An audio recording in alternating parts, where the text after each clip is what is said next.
એક ભાઈ કે તમે કોઈ દી કે વિડીયામાં ફેલ ગયેલા. મેં તો કદાચ માણા ફેલ થાય પણ એમે ફેલ થયેલા નથી ભાઈ. એમે વિડીયા નાખ્યા રાખવી, લાયકું કરવા વાળા ન મળે તો એમે શું કરવી, બાકી એમે કોઈ દી ફેલ ઉતરવી નહીં. શ્રાવણ મહિનામાં એમાં ભક્તો પણ હમાનામાં થાય છે. અમુક બીલીપત્ર લઈને જાય છે, અમુક દૂધના લોટા લઈને જાય છે, પણ સપટે ભભૂત મેં હે ખજાના કુબેર કા. એમ તમને દૂધના લોટામાં ખજાનો કુબેરનો નો આપી દે. તમે ધારો છો એટલો ભોળોનાથ નથી. એ સાહેબી જયારે ભૂતડા ભેગા રાખે ઈ મહાદેવ છે.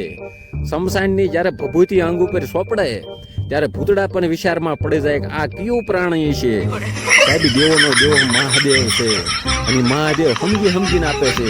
હવે એમના પશુ પક્ષી રાજા બનાવું તો ભોગા એવી રીતે બનાવજે.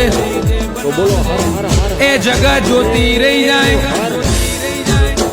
મોડા આ ભલે અડાડજે પણ મોરા ના અડાડ તો ભોગા.